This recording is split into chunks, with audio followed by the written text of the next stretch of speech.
Las teorías de la educación que revolucionan la enseñanza. Desde Piaget hasta las innovaciones tecnológicas actuales, estas teorías han marcado la educación moderna. Acompáñanos para explorar cómo estas ideas siguen cambiando la forma de enseñar en todo el mundo. Las teorías de la educación que revolucionan la enseñanza. Hola.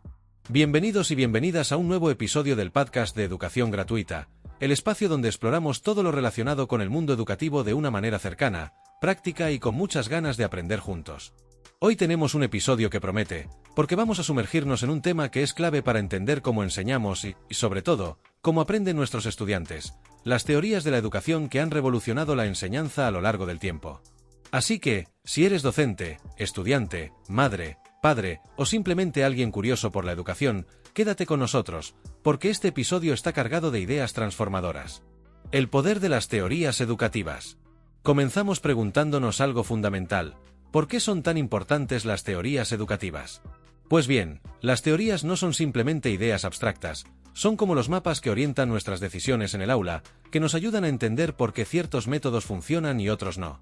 Nos ofrecen marcos para interpretar el comportamiento del estudiante, diseñar estrategias efectivas y, sobre todo, mejorar los procesos de enseñanza y aprendizaje. Y a lo largo de la historia, estas teorías han evolucionado gracias a la mirada aguda de pensadores, psicólogos y pedagogos que no se conformaron con el siempre se ha hecho así y decidieron estudiar, experimentar y transformar la educación.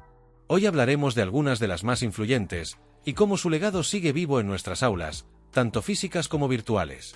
El aprendizaje constructivista, aprender haciendo y pensando. Vamos con una de las teorías estrella del siglo XX, el constructivismo. Esta corriente, impulsada por figuras como Jean Piaget y Lev Vygotsky, cambió para siempre nuestra forma de entender el aprendizaje. ¿Y qué nos dice? Que aprender no es simplemente recibir información, como quien llena un vaso con agua. Aprender es construir conocimiento activamente, conectando lo nuevo con lo que ya sabemos, interactuando con el entorno, resolviendo problemas y reflexionando sobre nuestras propias ideas. Piaget nos hablaba de que los niños no son recipientes vacíos, sino pequeños científicos que constantemente están haciendo hipótesis, observando, equivocándose y corrigiendo. Y Vygotsky complementa esta visión al introducir el valor del entorno social y del lenguaje. Para él, el aprendizaje es profundamente social. Aprendemos mejor cuando interactuamos con otros, cuando explicamos, debatimos y cooperamos. ¿Te suena familiar? Probablemente sí, porque esta forma de ver el aprendizaje está detrás de metodologías como el aprendizaje basado en proyectos, el trabajo colaborativo o incluso el uso de tecnologías interactivas en el aula. Plataformas como Khan Academy, Coursera o Duolingo aplican principios constructivistas al permitir que los estudiantes aprendan a su ritmo, con recursos adaptados y oportunidades de reflexión. Jean Piaget y las etapas del desarrollo cognitivo. Pero Piaget fue más allá. Su teoría del desarrollo cognitivo nos dice que el aprendizaje está estrechamente vinculado a la maduración cerebral. Según él, los niños pasan por 4 etapas: sensoriomotora, preoperacional, operaciones concretas y operaciones formales. Cada una representa una forma distinta de pensar y entender el mundo. Durante la etapa sensoriomotora, que va del nacimiento a los 2 años, los bebés aprenden a través de los sentidos y del movimiento. Luego, en la etapa preoperacional, de los 2 a los 7 años, comienzan a desarrollar el lenguaje y el pensamiento simbólico, aunque aún tienen dificultades para adoptar el punto de vista de los demás. Más adelante, en las operaciones concretas, de los 7 a los 11 años, los niños ya pueden pensar lógicamente sobre situaciones concretas. Y finalmente, en las operaciones formales, desde los 12 en adelante, desarrollan la capacidad de pensar de forma abstracta y hacer razonamientos hipotéticos. Este enfoque ha sido clave para diseñar currículos que respeten las etapas del desarrollo del niño. Por ejemplo, no tiene sentido enseñar álgebra a un niño de 5 años, porque su cerebro aún no está preparado para manejar esos niveles de abstracción.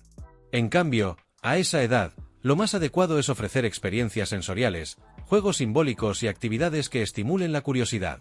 Montessori, la libertad guiada del aprendizaje. Si hay una figura que ha desafiado los métodos tradicionales y ha puesto al niño en el centro del proceso educativo, esa es María Montessori. Su enfoque es profundamente respetuoso con el ritmo individual de cada niño. Ella partía de una idea muy poderosa: que todos los niños tienen un impulso natural para aprender, y que si les proporcionamos el ambiente adecuado, ellos mismos buscarán su propio desarrollo.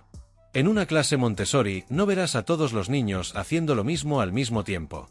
Cada uno está inmerso en una actividad que eligió, manipulando materiales diseñados para estimular el pensamiento lógico, la motricidad, el lenguaje, la concentración. El rol del adulto no es imponer contenidos, sino observar, acompañar y facilitar ese proceso. Y ojo, esto no significa que no haya estructura. De hecho, el método Montessori es altamente organizado, pero la organización parte del respeto al niño, no de una imposición externa. Esta filosofía ha influido no solo en miles de escuelas en todo el mundo, sino también en proyectos de educación en casa y en la forma en que entendemos la autonomía infantil. El conductismo, moldear el comportamiento. Vamos ahora con una teoría que durante muchos años fue la reina absoluta en educación, el conductismo. Esta corriente, liderada por figuras como Skinner, parte de una visión muy distinta del aprendizaje. Según el conductismo, aprender es un cambio de comportamiento observable que ocurre como respuesta a estímulos del entorno. Skinner desarrolló el concepto de condicionamiento operante, que consiste en reforzar las conductas deseadas mediante recompensas y castigos.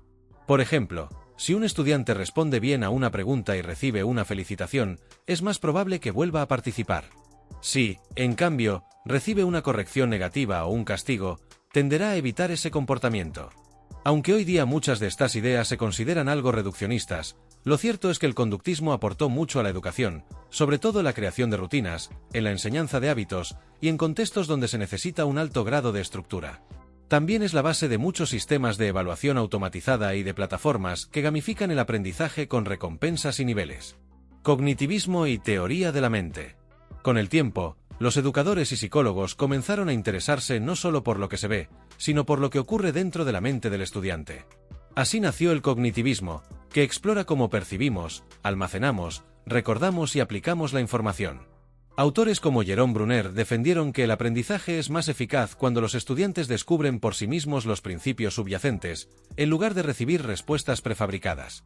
Bruner hablaba de la importancia del andamiaje, ese apoyo temporal que el maestro ofrece al estudiante hasta que puede avanzar solo.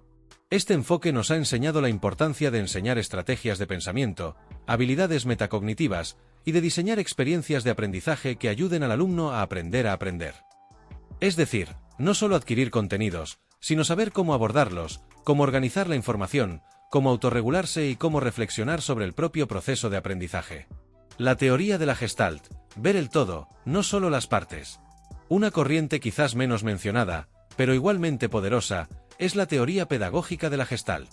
Esta visión nos dice que las personas no percibimos el mundo en fragmentos, sino como un todo organizado.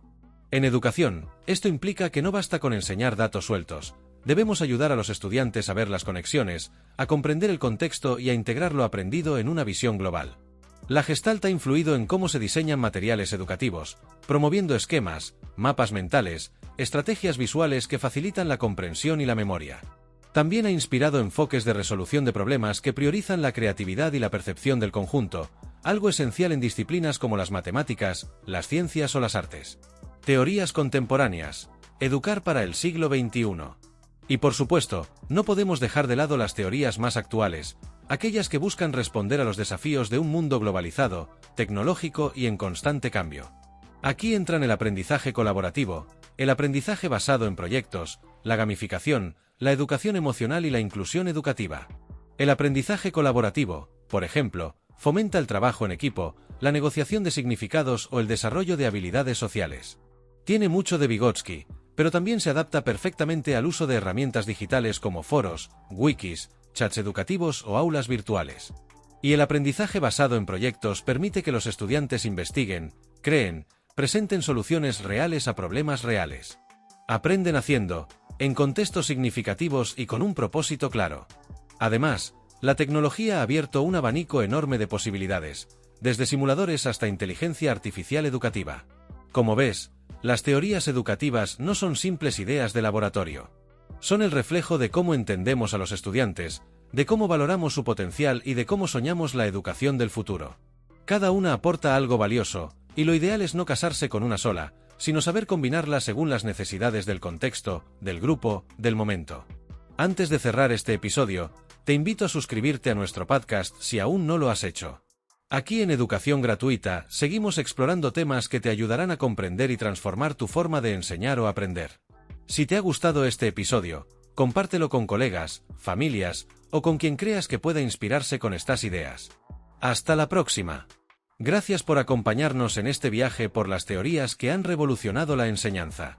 No olvides que la educación es una construcción colectiva, y que cada día, desde cada aula, podemos marcar la diferencia. Nos escuchamos en el próximo episodio de Educación Gratuita. ¡Hasta pronto!